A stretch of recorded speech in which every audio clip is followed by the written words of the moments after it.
సృష్టికర్త, the creator, part 2. So దేవుడు మనకు పరిచయం చేసుకుంటున్నాడు సృష్టికర్తగా.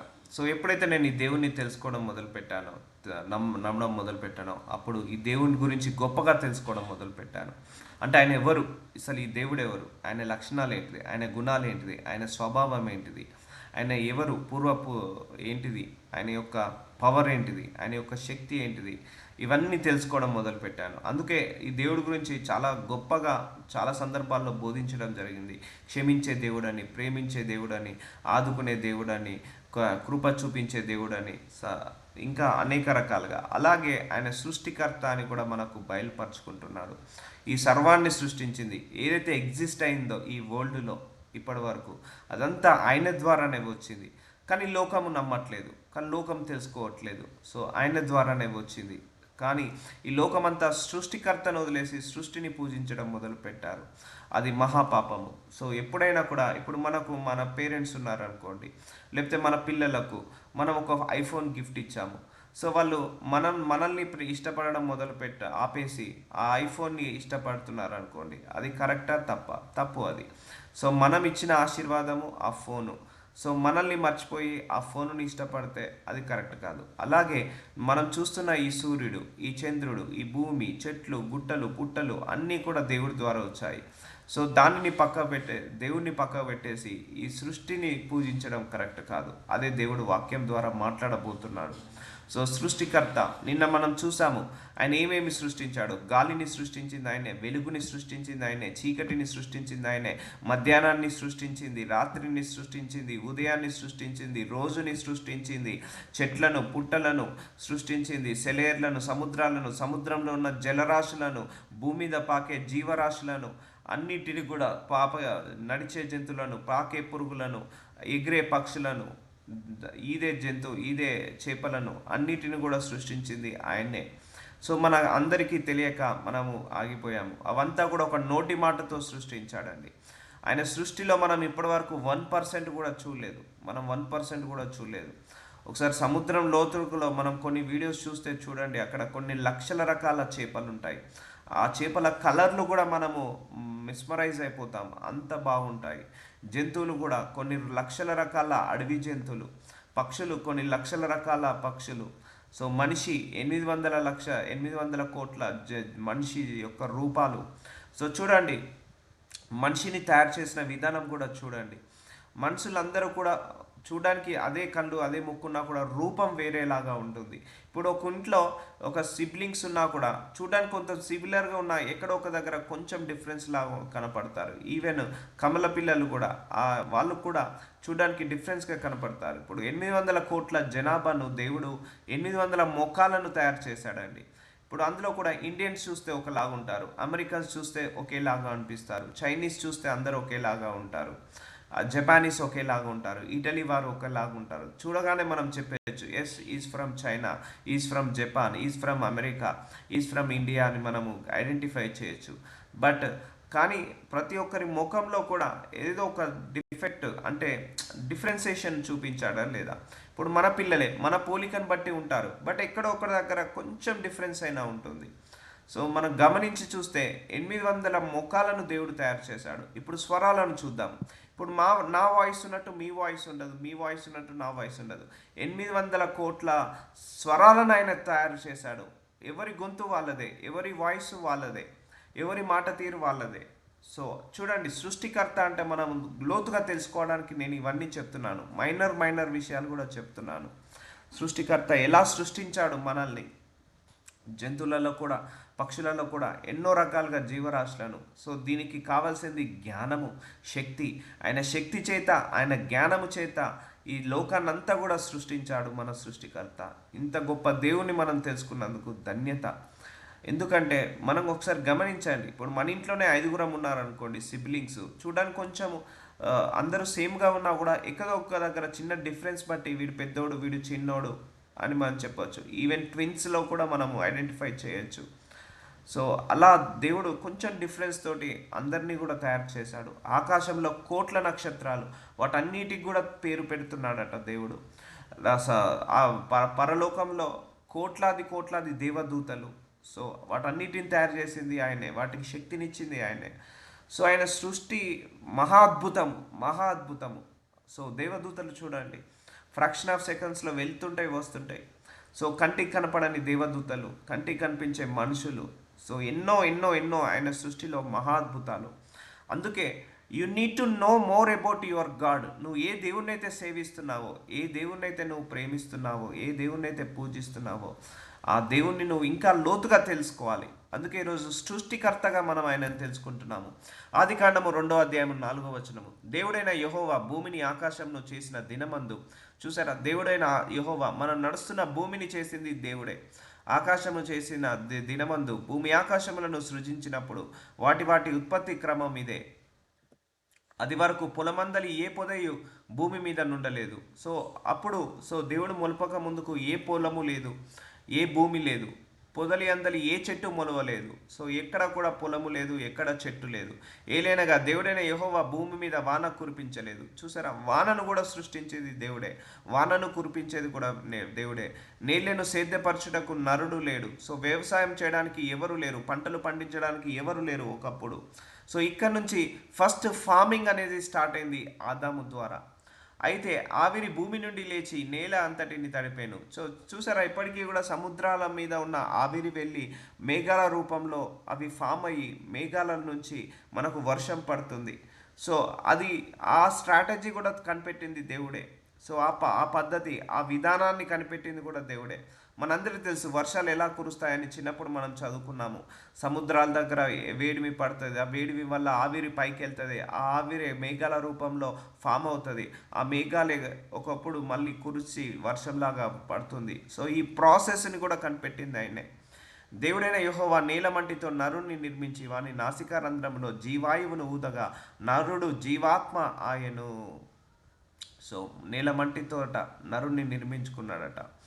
నాసిక రంధ్రంలో ఆయన ఆయువుని ఇచ్చేశాడు, ఆయన ఆయువుని మనకి ఇచ్చేశాడు, ఆ ఆత్మను మనకి ఇచ్చేశాడు. అప్పుడు నరుడు జీవాత్మ ఆయను. సో ప్రాణంతో లేచాడు నరుడు. సో చూసారండి, ఈ అన్ని సృష్టిలో దేవుడు దేవదూతల కంటే, పక్షుల కంటే, జంతువుల కంటే, అన్నిటికంటే ఎక్కువ ప్రియారిటీ మనిషికే ఇచ్చాడు దేవుడు. అన్నిటినీ ఆయన జ్ఞానంతో ఆయన యొక్క నోటి మాటతో సెలవిచ్చి తయారు చేస్తే, మనిషిని మాత్రం తన చేతులతో ఇచ్చి తన జీవాత్మను ఇచ్చేశాడు మనిషికి. సో దేవుడు సృష్టించిన ఇంత మహా సృష్టిలో మనిషి దేవుడి దృష్టికి ఫస్ట్ ప్రియారిటీ.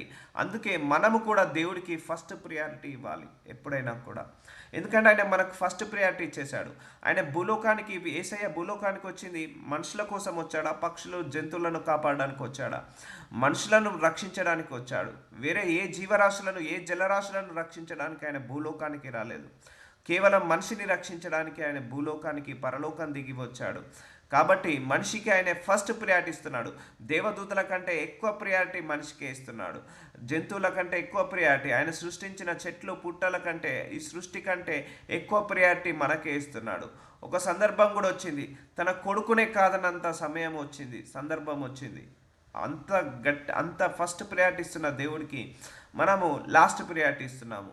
కుటుంబానికి ఇస్తున్నాము విలువ, జాబ్కి ఇస్తున్నాము విలువ, అలాగే మనకు సంపాదించిన సంపాదనకి ఇస్తున్నాము, ప్రాపర్టీస్కి ఇస్తున్నాం, తర్వాత దేవుడికి ఇస్తున్నాం. No no no no, first you should put God first. So దేవుణ్ణి మొట్టమొదటగా పెట్టాలి, మొట్టమొదట ఆయన నీతిని, ఆయన రాజ్యాన్ని వెతకాలి. ఎందుకంటే ఆయన సృష్టికర్త. ఆయన సృష్టించాడు కాబట్టే ఆ కారు ఉంది, ఆయన సృష్టించాడు కాబట్టే ఆ బైక్ ఉంది, ఆ సృష్టించాడు కాబట్టే మనకు ఆ పిల్లలు ఉన్నారు, ఆ ఆస్తిపాస్తులు ఉన్నాయి. ఆయన్నే సృష్టించకపోతే ఈ లోకమే ఉండేది కాదు, ఆయన ద్వారానే ఇవన్నీ వచ్చాయి. కాబట్టి ఆయనను మర్చిపోయి ఈ లోకంలో ఉన్న ఈ సృష్టిని మాత్రం మనం ఎప్పుడు కూడా ప్రియారిటీ ఇవ్వద్దు, సృష్టికర్తకు మాత్రమే ప్రియారిటీ ఇవ్వాలి. సో దేవుడు మాత్రము మనిషిని మాత్రము తన చేతులతో తయారు చేసుకొని మన లోపల జీవాయువును ఊదాడట. దేవుడైన యెహోవా తూర్పు ఎదురులో ఒక తోట వేసి తాను నిర్మించిన నరుని దానిలో ఉంచెను. సో ఇప్పటి వరకు మనము మొత్తం సృష్టిని అంతా కూడా చూసేసాము. మరియు దేవుడైన యెహోవా చూపునకు రమ్యమైనది, ఆహారంనకు మంచిదైన ప్రతి వృక్షమును, ఆ తోట మధ్యన జీవవృక్షమును, మంచి చెట్టులు తెలివినిచ్చు వృక్షమును నెలను మొలిపించెను. సో అన్ని చెట్లను, పుట్టలను, పక్షులను, అలాగే జంతువులను, మనిషిని మొత్తాన్ని కూడా ఆయన ఏం చేసేసాడు, తయారు చేసేసాడు. అయిపోయింది. ఇక సృష్టి ఎలా వచ్చిందో మనం అంతా చూసేసాం. మనిషిని సృష్టించి, అలాగే జంతువులను సృష్టించి, పక్షులను సృష్టించి, చెట్లను పుట్టలను అన్నిటిని ఎలా సృష్టించాడో, వాటిని ఎలా తీసుకొచ్చాడో అవన్నీ కూడా చూసాం మనము. ఆకాశానికి ఒక తత్వం పెట్టాడు, మనిషికి ఒక తత్వం పెట్టాడు, భూమికి ఒక తత్వం పెట్టాడు, ప్రతి ఒక్క జంతువులకు ఒక్కొక్క తత్వం పెట్టాడు.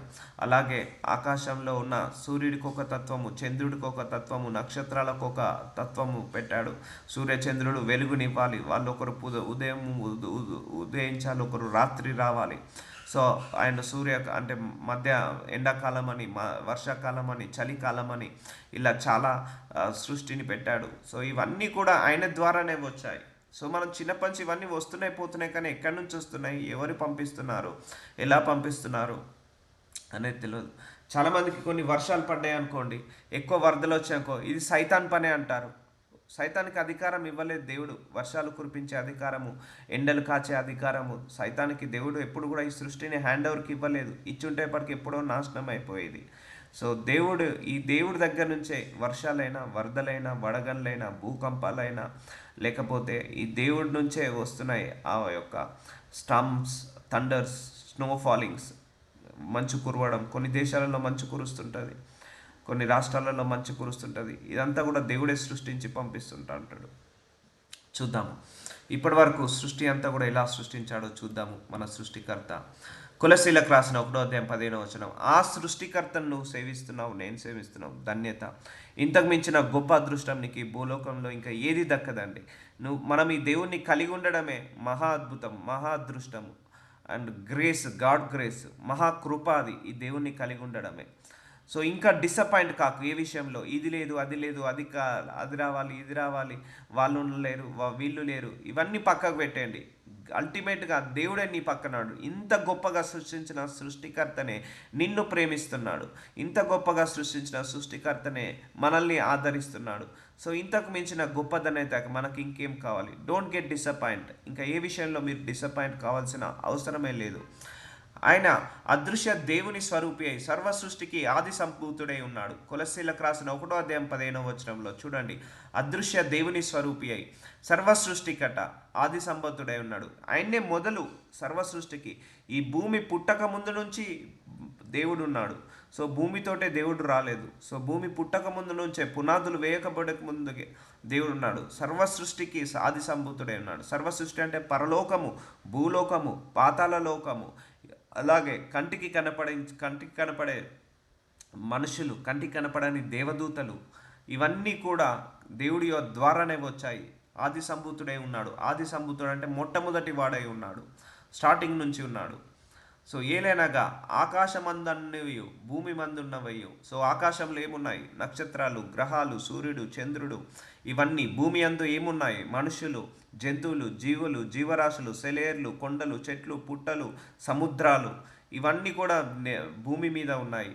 దృశ్యమైనవి గాను, అంటే కంటికి కనిపించేవి గాను, అదృశ్యమైనవి గాను, కంటికి కనిపించని దేవదూతలు కావచ్చు, అపవిత్రాత్మలు కావచ్చు, గాలి కంటికి కనిపించదు. అవి సింహాసనములైన, ప్రభుత్వములైనను, ప్రధానులైనను, అధికారులైనను సర్వమును ఆయన యందు సృష్టింపబడేను. చూసారా, సర్వము ఆయన ద్వారానే సృష్టించబడ్డాయి. నీరు ఆయన ద్వారానే, గాలి ఆయన ద్వారానే, పగలు ఆయన ద్వారానే, చీకటి ఆయన ద్వారానే, వెలుగు ఆయన ద్వారానే, రోజు ఆయన ద్వారానే, వారాలు ఆయన ద్వారానే, సంవత్సరాలు ఆయన ద్వారానే. సో సమృద్ధి గల జలాలు ఆయన ద్వారానే, జలరాశులు ఆయన ద్వారానే, జీవరాశులు ఆయన ద్వారానే, నక్షత్రాలు ఆయన ద్వారానే, దేవదూతలు ఆయన ద్వారానే, పరలోకము ఆయన ద్వారానే, మధ్యాకాశం ఆయన ద్వారానే, భూమి ఆయన ద్వారానే, భూమి కింద నీళ్లు ఆయన ద్వారానే. చూసారా, ఇన్ని ఆయన ద్వారానే వచ్చాయి. ఆయన యందు సృజింపబడేను. సర్వమును ఆయన ద్వారాను, ఆయనను బట్టి సృష్టింపబడేను. సో అన్నీ ఆయన యొక్క చేతి పనిని తెలియజేస్తున్నాయి, ఆయన జ్ఞానాన్ని తెలియజేస్తున్నాయి, ఆయన యొక్క శక్తిని తెలియజేస్తున్నాయి. ఆయన ద్వారా ఆయనను బట్టి సృష్టించబడేను. సో ఆయన ఇష్టంతో తయారు చేసుకున్నాడు ఈ సృష్టిని, ప్రేమతో తయారు చేసుకున్నాడు, జ్ఞానంతో తయారు చేసుకున్నాడు దేవుడు. సో ఇంత గొప్ప సృష్టికర్తను మనం తెలుసుకున్నాము, పూజిస్తున్నాము, ఆదరిస్తున్నాము. ఇంత పెద్ద సృష్టికర్త మీరు నేను ప్రార్థిస్తే వింటున్నాడు మన ప్రార్థనలను. ఇంత బిజీ ఉండి ఇంతగా సృష్టి ధర్మాన్ని నడిపిస్తున్న దేవుడు మనము ప్రార్థించగానే ఆలకిస్తున్నాడు, మన మీద కన్సర్న్ చూపిస్తున్నాడు, మనల్ని ప్రేమిస్తున్నాడు, మనల్ని ఇష్టపడుతున్నాడు, మనల్ని ఆదరిస్తున్నాడు, కరుణిస్తున్నాడు, ఆశీర్వదిస్తున్నాడు, క్షమిస్తున్నాడు. ఇంత పెద్ద సృష్టికర్త. అది మనందరి యొక్క గొప్పతనము కాదు, ఆయన యొక్క కృప మాత్రమే.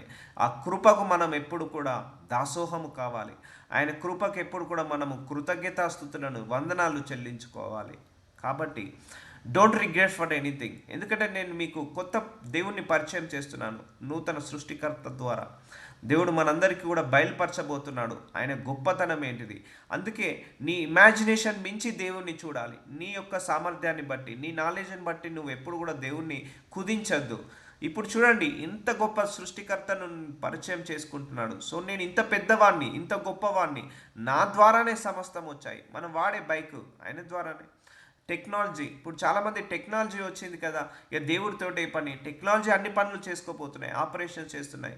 మెడిసిన్స్ వచ్చాయి కదా, ఇక దేవుడికి ప్రేయర్ చేయాల్సిన అవసరం ఏమున్నది.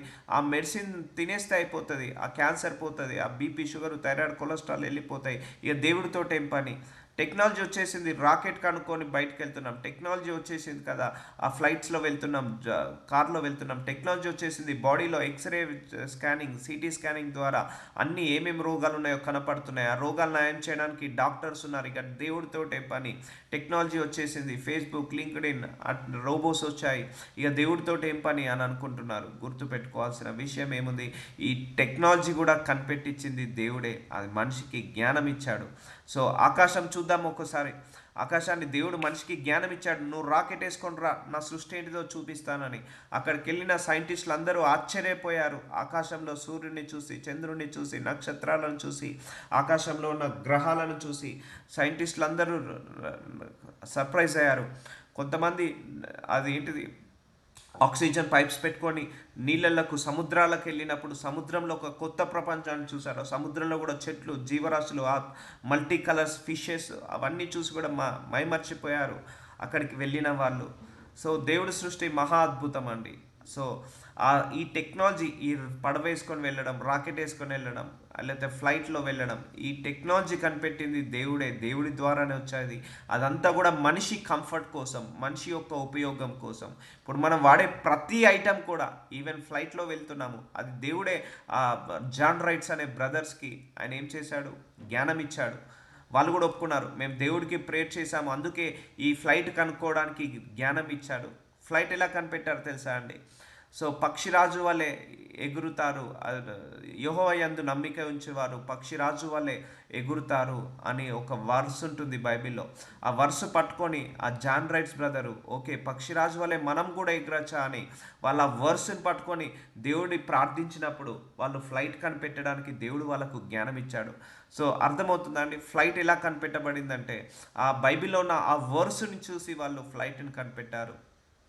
సో అలాగే ట్రైన్స్. కానీ ఇప్పుడు అందరూ ఏమంటారు, మనిషి కనిపెట్టాడు కదా ఇకేముంది అని అంటారు. ఇప్పుడు థామస్ ఎడిసన్ బల్బుని కనిపెట్టాడు. అతను కూడా సాక్ష్యం ఇచ్చాడు, నాకు దేవుడే జ్ఞానం ఇచ్చాడు ఈ బల్బుని కనిపెట్టడానికి. సో ఆయన కూడా ఒక వర్స్ చూశాడు, ప్రపంచానికి వెలుగై ఉన్నావని ఒక వర్స్ ఉంటుంది బైబిల్లో, నువ్వు ప్రపంచానికి వెలుగై ఉన్నావని. సో ఆయన బల్బు కనిపెట్టి ప్రపంచానికి ఇప్పుడు వెలుగుని ఇచ్చాడా లేదా? ప్రపంచం మొత్తం బల్బు వాడుతుంది. బల్బు లేని ఇల్లు ఉందా, వీధి ఉందా, ప్రపంచం ఉందా? ఎక్కడ ప్రతి స్ట్రీట్లో, ప్రతి ఇంటిలో బల్బు ఉంది. సో ప్రపంచానికి ఆయన వెలుగుగా మారాడు ఆ వర్స్ని తీసుకొని. సో దేవుడే ఆయనకు జ్ఞానం ఇచ్చాడు, కరెంట్ కనిపెట్టడం. సో ఇవన్నీ కూడా మనిషికి దేవుడు జ్ఞానం ఇచ్చేసి మన కంఫర్ట్ కోసం, మన అవసరాల కోసం మనిషి ద్వారా కూడా వీటన్నిటిని సృష్టించాడు దేవుడు. కానీ ఆఖరికి ఇవన్నీ మనిషి కనిపెట్టాడు కదా, దేవుడి యొక్క ప్రమేయం ఏముంది, దేవుడితో అవసరం ఏముందని ఇప్పుడు అందరూ కూడా దేవుడిని వదిలేసి ఆ టెక్నాలజీ వెనకాల పరిగెడుతున్నారు. సో కాబట్టి సృష్టికర్తను ఎప్పుడు కూడా మనం గుర్తించాలి. సో ఆయన అన్నింటికంటే ముందుగా ఉన్నవాడు. కొలస్సీలో 1:17 అన్నిటికంటే, నీకంటే, నాకంటే, ఈ భూమికి పునాదులు వేయడానికంటే ముందుగా ఉన్నవాడు. ఆయనే సమస్తమునకు ఆధారభూతుడు, సమస్తానికి ఆయనే కారణము, ఆయనే మొదలు, సమస్తానికి ఆయనే మొదలు, ఆయనే ఆల్ఫా, ఆయనే ఒమేగా, ఆయనే మొదటివాడు, ఆయనే కడపటివాడు. ఆయన ద్వారానే లోకం వచ్చింది, మళ్ళీ ఆయన ద్వారానే ముగిస్తుంది. ప్రారంభించేది ఆయనే, ముగించేది ఆయనే. సృష్టిని మొదలుపెట్టింది ఆయనే, సృష్టిని ముగించేది ఆయనే. మళ్ళీ కొత్త భూమిని, కొత్త ఆకాశాన్ని సృష్టించేది కూడా ఆయనే. సో ఇంత గొప్ప సృష్టికర్తను మనం అందరం తెలుసుకున్నాము. అన్నిటికంటే ఆయన ఎవరట, ముందుగా ఉన్నాడట, ముందుగా ఉన్నవాడు. ఆయనే మనకు సమస్తము ఆధారభూతుడు. ఈ భూమి కంటే, ఈ నీళ్ళ కంటే, ఈ సెలేర్ల కంటే, ఈ సృష్టి కంటే ముందు నుంచి ఆయన ఉన్నవాడు. సో అర్థమవుతుందా? సో ఈ దేవుణ్ణి ఇంకా గొప్పగా మనం తెలుసుకుంటున్నాము. సంఘము అను శరీరమునకు ఆయనే శిరస్సు. ఆయన అన్నింటిలో ప్రాముఖ్యము కలుగు నిమిత్తము ఆయన ఆది అయి ఉండి మృతులలో నుండి లేచుటలో ఆది సంభూతుడు ఉండెను. సో ఆయనే మన శరీరము, సంఘానికి ఆయన తలస్సు, శిరస్సుతో సమానం. ఆయనే మొదటివాడు, ఆయనే కడపటివాడు, ఆయనే ఆది సంభూతుడు, మొట్టమొదటి నుంచి ఉన్నవాడు ఆయనే, పూర్వం నుంచి ఉన్నవాడు ఆయనే. సో ఈ దేవుడే మొట్టమొదట దేవుడు. ఈ దేవుడు తర్వాత ఇక ముందు కానీ వెనకాల కానీ దేవుడు ఎవరు లేరు. ఇప్పుడు చాలామంది దేవుడు అని పిలిపించుకుంటున్నాడు, కానీ వాళ్ళందరూ సృష్టించిన దేవుడు కాదు. సో వాళ్ళందరూ కూడా మనుషులను సృష్టించిన దేవుడు. సో ఈ దేవుడు సర్వాన్ని సృష్టించిన సర్వ సృష్టికర్త, మనిషితో పాటు సృష్టించాడు. ఒక సర్మని కూడా చెప్పడం జరిగింది, దేవుడు మనిషిని సృష్టిస్తే మనిషి దేవులను సృష్టించడం ప్రారంభించాడు. సో మనందరం కూడా దేవుడు అంటే ఎవరు? సో ఆయన కంట్రోల్లో యూనివర్స్ ఉండాలి, ఆయన కంట్రోల్లో సమస్తము ఉండాలి. అంటే దేవుడు అంటే ఎవరైతే లోకాన్ని సృష్టిస్తారో వాళ్ళను దేవుడు అంటారు. ఆ సృష్టిని కంట్రోల్లో పెట్టుకుంటారు. సో ఇప్పుడు ఆయన కంట్రోల్లో గాలి ఉంది, ఆయన కంట్రోల్లో వాయువు ఉంది, ఆయన కంట్రోల్లో వర్షం ఉంది, ఆయన కంట్రోల్లో సూర్యచంద్రులు ఉన్నారు. సో ఆయన అద్భుతాలు చేయగలుగుతాడు. సో సృష్టిని కర్తను మనము పూజించాలి, ఎప్పుడైనా సృష్టిని వదిలేయాలి. సో ప్రకటన గ్రంథము 4:8 ఈ 4 జీవులలో ప్రతి జీవికి 6 రెక్కలు ఉండెను, అవి చుట్టూను రెక్కలు లోపట కన్నులతో నిండి ఉన్నవి. చూసారా, పరలోకంలో వింత వింత దేవదూతలు ఉన్నాయండి, వింత వింత దేవదూతలు. ఒక దేవదూతట మన భూమి మీద అడుగు పెడితే భూమి మొత్తం నాశనం అయిపోతాడట, అంత శక్తి ఉందట దేవదూతకు. ఒక దేవదూత వచ్చిందంటే భూలోకం అంతా నిప్పు అంటుకుంటే వెళ్ళిపోతుందట ఫ్రాక్షన్ ఆఫ్ సెకండ్లో. అంత పవర్ ఉంది ఒక దేవదూతకు. ఒక దేవదూతకు శక్తి ఉంది. ఒక వైరస్ స్ప్రెడ్ చేస్తే ఫ్రాక్షన్ ఆఫ్ సెకండ్లో వైరస్ అంతా స్ప్రెడ్ అయిపోతుంది భూలోకంలో. అంత పవర్ ఉంది ఒక దేవదూతకు. ఒక దేవదూత వచ్చి గాలిని కూడా ఆపేంత శక్తి ఉంది. సో డిఫరెంట్ ఏంజిల్స్ ఉన్నాయి పరలోకంలో. ఒక దేవదూత వచ్చిందంటే వారియర్, కొన్ని లక్షల దూతల అపవాది క్రియలన్నిటిని కూడా కాల్చి బూడిద చేస్తాయి. వారియర్ ఏంజిల్స్ ఉంటాయి కొన్ని ఏంజిల్స్ని. సో కొన్ని దేవదూతలు ఉంటాయి, ఫైనాన్సెస్ సపోర్ట్ చేయించి వెళ్తాయి. సో మల్టీ ఏంజిల్స్ ఉన్నాయి పరలోకంలో. రకరకాల వింతైన దేవదూతలను దేవుడు తయారు చేసి వాటిని శక్తినిచ్చాడు. ఒక్క దేవదూతకే అంత శక్తి ఇచ్చిన దేవుడు, ఆ దేవుడికి ఇంకెంత శక్తి ఉండాలి?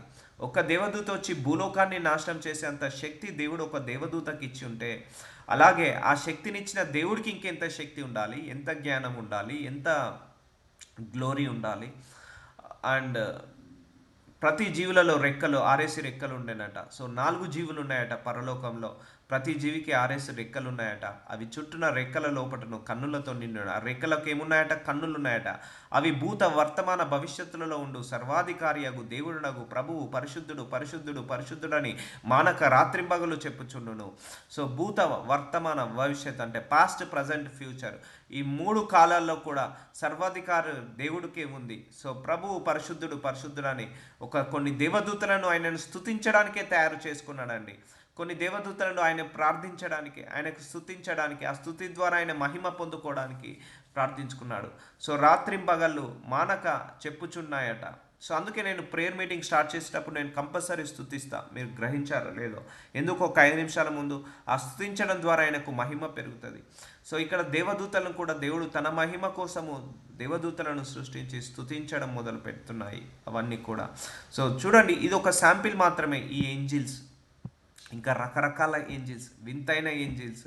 ఒక ఏంజిల్ ఉంటుంది మైకేల్, వారియర్ ఏంజిల్. వచ్చాడంటే కొన్ని లక్షల అపవాది సైన్యాన్ని నాశనం చేసి వెళ్తారు ఫ్రాక్షన్ ఆఫ్ సెకండ్స్లో. అంత పవర్ ఇచ్చాడు దేవుడు ఆ ఏంజిల్స్కి. సో గొప్ప మైటీ పవర్ ఉంటుంది ఏంజిల్స్కి. అంత పవర్ ఇచ్చిన దేవుడికి ఇంకెంత పవర్ ఉండాలి? అండ్ సూర్యుడికి కూడా వెలుగు ఆయన ద్వారా వస్తుంది. సో ఆయన ద్వారా సూర్యుడు వెలుగుని తీసుకొని మనకు ప్రకాశిస్తే ఆయన దగ్గర ఇంకెంత వెలుగు ఉండాలి?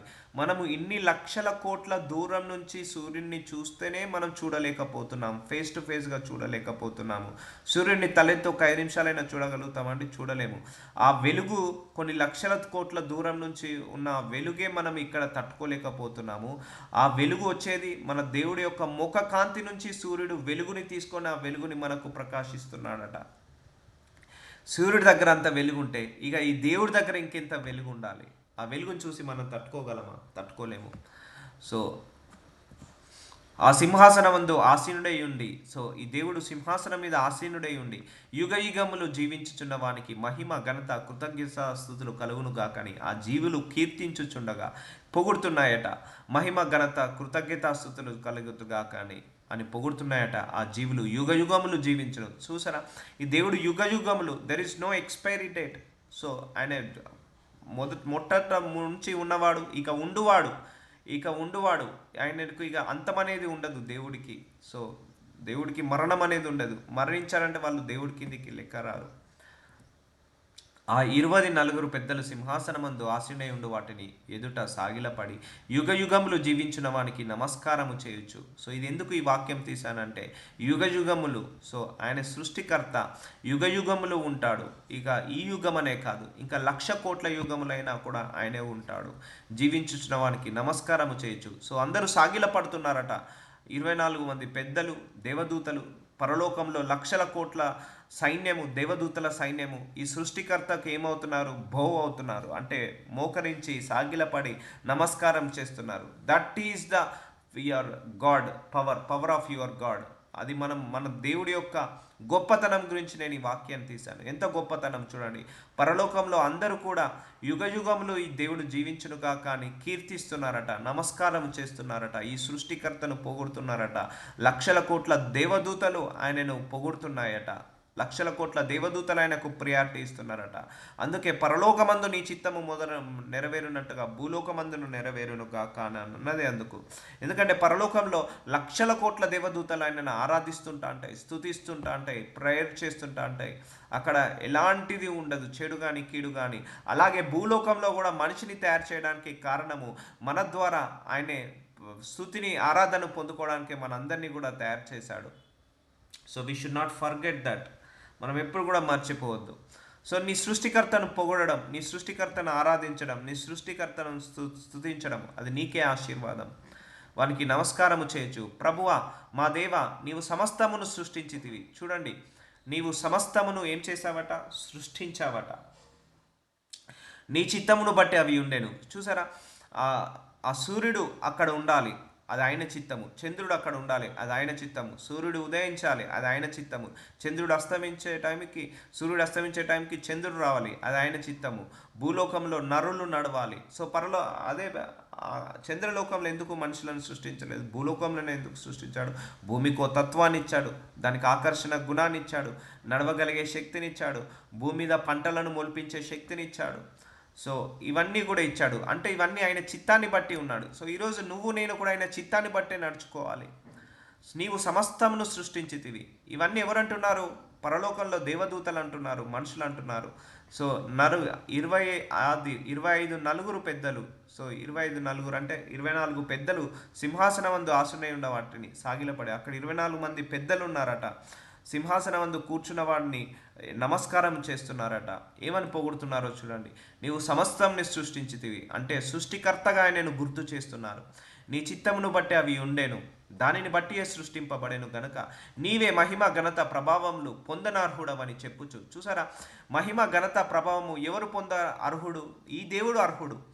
కానీ చాలామంది సూర్యుని పూజిస్తున్నారు, చంద్రుని పూజిస్తున్నారు, ఆ చెట్టుకు కొమ్మ ద్వారా వచ్చిన ఆ బొమ్మను, ఆ రాతి బొమ్మ ద్వారా వచ్చిన ఆ బొమ్మను పూజిస్తున్నాడు. అవన్నీ పూజకు అర్హుడు కాదు, ప్రార్థనకు అర్హుడు కాదు. సో మహిమ ఘనత ప్రభావములు పొందడానికి అర్హుడు అవి కావు. మన దేవుడే ఏకైక దేవుడు, నిజమైన దేవుడు. మనం దేవదూతలను కూడా పొగడొద్దండి, ఎవరిని పొగడొద్దు. మనం పొగడాల్సింది సృష్టికర్తను మాత్రమే. సో అందుకే వాళ్ళందరూ సాగిలపడి నీవు సమస్తమును సృష్టించితివి, నీ చిత్తమును బట్టే అవి ఉండేను, దానిని బట్టే సృష్టింపబడెను గనక నీవే మహిమ ఘనత ప్రభావమును పొంద అర్హుడవు. సో ఆయనకొక్కడికే అర్హత ఉంది. చెప్పుచు తమ కిరీటములను ఆ సింహాసనము ఎదుట వేసిరి. సో ఇది నీ యొక్క దేవుడు, మనం నమ్ముతున్న దేవుడి యొక్క గొప్పతనం చూడండి, ఎంత గొప్పతనమో. సో మనం కూడా మన సృష్టికర్తను, అందుకే నేను స్తుతించేటప్పుడు ఇది కూడా చెప్తాను మీకు, సర్వాన్ని సృష్టించిన సృష్టికర్తవు, నన్ను కూడా సృష్టించినందుకు వందనాలయ్యా. అని ఈ వర్డ్స్ని కూడా యూజ్ చేస్తాను. సో నా నోటి నుంచి వచ్చే ప్రతి మాట కూడా ఆత్మ ప్రేరేపణతో వస్తున్న మాటలండి. అవన్నీ మీరు గ్రహించి వాటిని అబ్జర్వ్ చేసి అది మీరు కూడా ఇంప్లిమెంట్ చేయాలి. సర్వోన్నతుడవు, సర్వశక్తిమంతుడవు, నీతిమంతుడవు, న్యాయ నిర్ణేతవు, కరుణామయుడవు, కృపామయుడవు, ప్రేమామయుడవు, వాక్యరూపివి, ప్రేమ స్వరూపివి, నిత్య స్తోత్రులకు అర్హుడవు, సర్వాన్ని సృష్టించిన సర్వ సృష్టికర్తవు, ఈ సృష్టిలో మమ్మల్ని కూడా సృష్టించినందుకు వందనాలు. సో చూసారండి, ఇవన్నీ నాకు ఎవరో చెప్పినే కాదు, నా ఆత్మ ప్రేరేపణతో వస్తున్న మాటలు. ఇవన్నీ కూడా మీరు కూడా అలా స్తుతించాలి దేవుని ఎప్పుడు కూడా. సో అక్కడ ప్రధాన దూతలు, ప్రధాన మనుషులు, పెద్ద మనుషులు అందరూ కూడా ఆయనను స్తుతిస్తున్నారు, ఆయనకు ఘనతను అర్హతనిస్తున్నారు, పొగుడుతున్నారు. ఒకటి, నువ్వు పొగడు దేవుడు నీతిమంతుడు, పరిశుద్ధుడు, తప్పులేదు. ఒక మంతుడిని పొగిడితే నువ్వు కూడా నీతిమంతుడు అవుతావు, ఒక పరిశుద్ధుని పొగిడితే నువ్వు కూడా పరిశుద్ధుడు అవుతావు. సో కాబట్టి నువ్వు దేవుణ్ణి స్తుతించడం ఆరాధించుకో. సో చాలామంది 5 minutes ముందే నేను ఎందుకు జాయిన్ అవుతున్నాను, ఆ స్తుతించడం ద్వారా దేవుడికి మహిమ పెరుగుతుందని. సో మీరు కూడా ఆ స్తుతిలో పార్టిసిపేట్ చేయండి, ఆశీర్వాదకరము. సో ఎదుట వేసిరి, సింహాసనం ఎదుట వేసిరి. 1 కొరింథీయులకు రాసిన 8వ అధ్యాయము 4వ వచనము. కాబట్టి విగ్రహములకు బలిగా అర్పించిన వాటిని తినుట విషయము లోకమందు విగ్రహము వట్టిదనియు, ఒక్కడే దేవుడు తప్ప వేరొక దేవుడు లేడని ఎరుగుదుము. సో చాలామంది 3,33,333 దేవతలు ఉన్నారని అంటారు. సో కాదండి, దేవుడు ఒక్కడే. సో ఆ ఒక్కడే దేవుడు ఈ సర్వాన్ని సృష్టించాడు. ఆ ఒక్క దేవుడి ద్వారా వెలుగు వస్తుంది, ఆ ఒక్క దేవుడి ద్వారా చీకటి వస్తుంది, ఆ ఒక్క దేవుడి ద్వారా భూమి వచ్చింది, ఈ గాలి వస్తుంది, యూనివర్స్ వచ్చింది. ఇప్పుడు భూమికో తత్వం ఉందండి. ఇప్పుడు హిందూ వెళ్ళి భూమిలో విత్తనం వేసిన, ముస్లిం వెళ్ళి భూమిలో విత్తనం వేసిన, లేకపోతే అన్యజనులు వెళ్ళి విత్తనం వేసిన అది మొలుస్తుందా లేదా? ఓన్లీ క్రిస్టియన్స్ వెళ్ళి వేస్తేనే మొలుస్తుందా? లేదు, ఎవరు వేసినా కూడా మొలుస్తుంది. ఆ దేవుడు ఆ తత్వాన్ని అలా పెట్టాడు. సో ఇప్పుడు అందరి ముఖాలు, ఇప్పుడు ఏ కులం వారు తీసుకున్నా, ఏ మతం వారు తీసుకున్నా, ఏ భాష వారు, ఏ రాష్ట్రం వాళ్ళు తీసుకున్నా, ఏ దేశస్తులు తీసుకున్నా, మనందరికి కూడా 2 చేతులు కదా. సో ఒక మతస్థులకు 4 చేతులు, ఒక మతస్థులకు 2 చేతులు, ఒక కులం వారికి 2 చేతులు, ఒక దేశం వాళ్ళకు 4 కార్లు, అట్లా దేవుడు ఇవ్వలేదు కదా. సో దేవుడే, ఒకటే దేవుడు, ఆ ఒక్క దేవుడే కంప్లీట్గా సృష్టించాడు. సో సృష్టించేసి మనిషికి, మనిషి అంటే 2 చేతులు, 2 కాళ్ళు, 2 కళ్ళు, 2 చెవులు, 2 ముక్కులు, రూపం ఇలా ఉండాలని పెట్టేశాడు. ఇప్పుడు ఎవరి రూపమైనా కూడా అలాగే ఉంటుందా లేదా? ఈ దేవుణ్ణి నమ్మినా నమ్మని వాళ్ళనైనా కూడా అన్ని జనుల రూపం కూడా అలాగే ఉంటుందా లేదా? ఉంటుంది. ఈ దేవుడే ఒక తత్వాన్ని పెట్టేశాడు, మనిషి అంటే ఇలా ఉంది. ఇప్పుడు పిల్లలు పుట్టడం, ఇప్పుడు అందరికి కూడా ఒకటే ప్రాసెస్, పిల్లలు పుట్టడం. సో అది దేవుడు ఆ నేచర్ని అలా పెట్టేశాడు. భూమికి ఒక నేచరు, మనుషులకు ఒక నేచరు.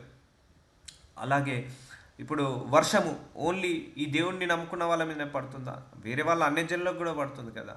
సో ఆ సృష్టికర్తను, ఆ సృష్టిని సృష్టించిన సృష్టికర్తను తెలుసుకోవడం గొప్ప ధన్యత. కానీ ఇప్పుడు లోకమంతా ఏమైందంటే సృష్టిని తెలుసుకుంది కానీ ఆ నెక్స్ట్ లెవెల్కి వెళ్ళలేకపోతుంది. బట్ మనందరం ఆ నెక్స్ట్ లెవెల్లో ఉన్నాము. సో మనం సృష్టిని కాదు, అది దాటుకొని సృష్టికర్తను తెలుసుకునే పొజిషన్లో మనం ఉన్నాము, తెలుసుకుంటున్న పొజిషన్లో మనం ఉన్నాము.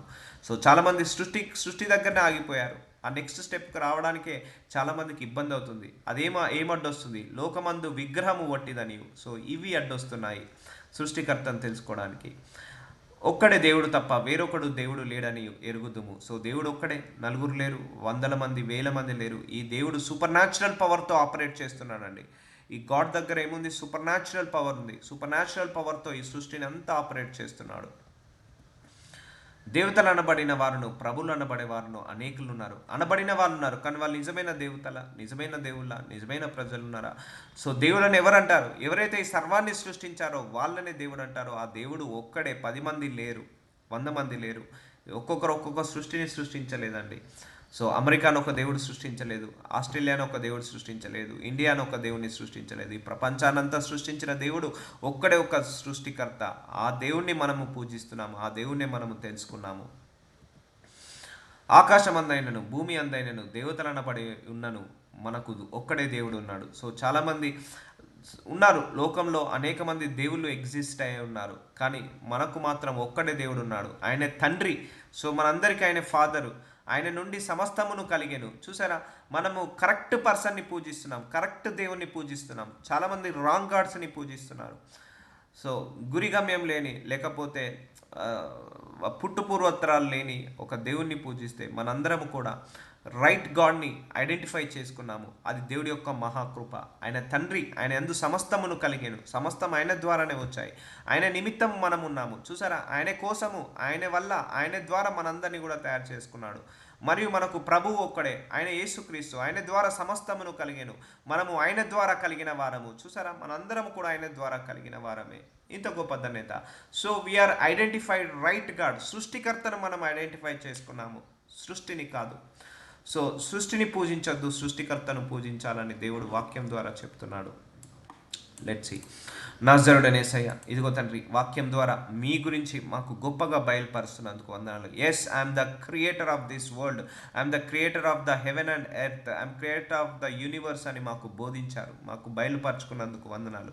మిమ్మల్ని మాకు బయలుపరుచుకుంటున్నందుకు, సృష్టికర్తగా మాకు పరిచయం చేస్తున్నందుకు వందనాలు. Thank you so much my lord. నిజమైన దేవుణ్ణి తెలుసుకునే కృపను మాకు ఇచ్చినందుకు మీకే వందనాలు, మీకే స్తోత్రాలు, మీకే కృతజ్ఞతలు చెల్లిస్తున్నాము తండ్రి.